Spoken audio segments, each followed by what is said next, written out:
Ashama harka fuune kabajamtootaaf hordoftoota miidiyaa madda nageenyaa jaalatamu kanneen biyya alaaf biyya keessa teessanii nu hordofaa jirtan marti baga jiraattanii guyyaa har'aa geessan. Egaa kabajamtootaaf jaalatamtoota keenya turtii jiraataa aana jiille dhummuugaa waliin goone har'allee irra deebiin qabannee dhiyaannee jirra. Turtii kanaas gaafiif deebii gochuun kan sin faana turuu an obboleessa keessan Jaal Ejersoo Wallooti. Oromtichi aanaa jiilli dhummuugaa kunis haala kaaba Oromiyaa godina Walloo keessa jiru akkasumas guyyaa dheengaddaa gurraandhala 24 bara 2023 dhukkaasaa uummata Oromoo irratti baname haga tokko nuu ibseera. Taatee yeroo ammaa kana deemaa jiru akkasumallee waa'ee yeroo ammaa sa'atii ammaa kana deemaa jiru gaafiif deebii keenya kana keessatti gadi fageenyaan obboleessi keenya kun nu ibsee jira. Gammanumaan gara isaatti sin dabarsaa haga dhumaa nu faara turaan affeerraa keenya. Aloo, salaamu alaikum. Salaam, mi'a walirraa qabda. Akkam jirtan naguma? Wallahi bareeda, fayyaan hin jira. Baga jiraattanii guyyaa har'aa geessanii mee akkam jirtan? Haalli keessa jirtanoo maal fakkaata? Haalli keessa jiru si ibsuu fi mi'a waraabbattuun walirra kaa'i bareechiiti dhaggeeffadhu. Hayyee marabaa itti fufi. Aanaan jiillee dhummuu godhaa ganda batteedhaa har'a sa'aa sadiitti ifaa qabe federaalaa guurratee poolisa fudhatee hidhataa gandaa isaan bakka humna addaa jaliin kana guurratee ummanni hafne kunoo hulaa hularraan deemaniiti isa sakattaanii isa qabanii warroonni amma meeshaan nama tokkoo jala gara meeshaa nama shanitu fuudhame. Hiyyeessa qotee bulaa kan mana siyaasattis takka abalu akkana hojjeta jennee hin argin daldalatee qotatee yoo jiraate malee waan takka kan takka ilmi namaa waan takka irratti hin beekne kan gandi ragaa ba'u har'a kunoo federaala guurrateeti aanaan jiillee tummuugaa poolisii fudhatee humna addaa kan je'eeni sila ijoollee barsiifatee harkaa qabu guurratee ularra deeme Ammaduu Umee kan jaamu Mu'ee Caffee kan jaamu Ammaduu Shuushee kan jaamu kun lakkaa'ameen dhumu kana gara mana hidhaadhaa guuranii irra sirbutti jiranii kana gaa kunoo addunyaan akka dhageessutti labsanuu dabarsa.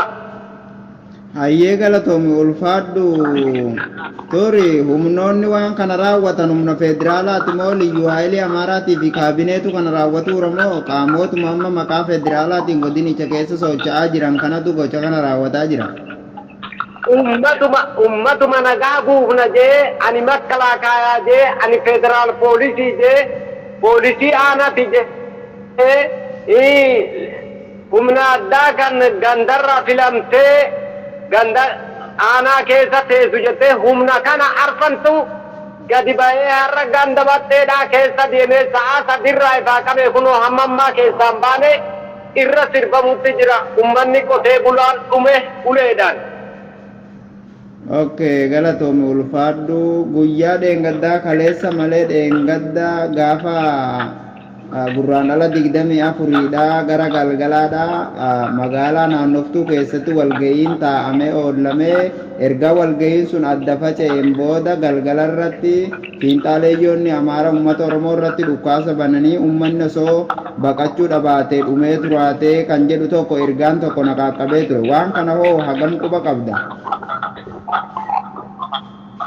Sirriidha qubaan qabatanii suni xiqqoo natti xiqqaatetiin xiinxila dheerinaan qabdu arma qotee bulaadhaan gara walga'iidhaa kottaa jeenii naannootu biyya jaamtu dawaa achitti walga'ii waamee walga'iidhaa achiin duuban gara galaadha saa waan argattaniis waan manni jettaniis horiyaa guba eenii odoo ummanni beekatee ummanni lafa gadhiisee jiraatee wanni suni waa bu'aa guddaa turumarratti yakka guddaa raawwata ture ummanni ofirraa deebisee. Maal godhanii saawwa ummataati sawa ummata do ofanu ijoolleen kutte amma leessan lattan jennaanu isaa dheengadda foonii binnee qalatuu goofnaa jetten saa abbaan hooman gurgure kun kiyya kun sawa kiyyaa miti hoggaa inni jeen deebitee rasaasa itti bittinsite dura garbootti utaalte ijoolleen deebitee itti buufte achi isin adda ta'anii addaan ba'an isaan kan akka isin sheentufi federaaliin ittifni raayyaadha walgahii ummata ganda sadii walirratti waamee sila akkasitti daasisuu ture rabbi qabna nu ganta rabbi qabnu rabbiin nu sattare gaafa san dhumarratti waan nagaha meeshaa guuruun hin jiru akka goone waan araartine walitti saansalata walitti bunnuun mala fuudhaa waliin ja'ameeti gargar taame amma immoo gara galee yakka kan ummata qotee bularratti uumutti jira. Hayyee galatoomi ulfaadhu Oromtichaanaa jille dhumuuga magaala Shawaroobii fi Dabra Birhaan keessatti humnoonni Amaaraa kun baay'inaan hidhachiifamanii jiranii waan kana uummanni Oromoodhaa quba qabaahii jedhee irra deddeebiidhaan keessoodhaan nuuf ibsamaa jira. Waan kana isin quba qabdanii humnoonni Amaaraa kunoo Shawaroobii keessatti kan hidhachiifamanii taa'aa jiranoo jiru. Ummata Shawaroobitti hidhame eengadda ijoollee gara afurii mucayyoo wanni faatar deemudha tikkeetii ayyarii murattee biriruudha isii qophaa'e ijoolleen sila ganda gadi dhiiftee finfinnee kee facaatee jirtu namni sadi namni adammoo majjaamu namni eenyu jama gadamsoodha nama tokko sadeen duguguruudha nama sadii wajjin mucaan sunuu qabamteeti Oga isaan achitti finfinneetti qaban finfinnee irraa Dabra Birhaan buusanii amma qoratanii Dabra Birhaan irraa Shawaroobitti dabarsanii Shawaroobi irraa amma kalee malee dheengaddaa jaantu gara Kamisee dabarsanii hammiin quba qabu isaan kana malee waan hin quba qabu qabu. Okay, galatoomi ulfaadhu akka jiraata aanaa jille dhumuugaa tokkotti dhaamsi ati uummata Oromootiif dabarsitu akkasumas uummata keenya godina Walloo keessa jiraatuuf dhaamsi ati dhaamtu maaltu jira maal gochuu qaban jettee yaadde yeroo ammaa kanatti uummanni baqatee muka jala jiru bakkoota garaagaraatti baqatee rakkataa jiru kunoo akkam haa ta'anii jettame. Dhaamsi isaaniif qabdu dhaamsi uummata Oromoo maraaf qabdu maaltu jira? Ani dhaamsa meeqa baabsetumaan dubbadhaa silaa hin beekta waatu ittiin furre uummanni baay'ee ijoolleen baay'ee kanaatiin waa'ee lammii saba itti jettee gadi baate baay'eetu jira. Kana ammoo kunoo irratti bahutu jira. Ijoolleen tuni waa'ee barbaaddi.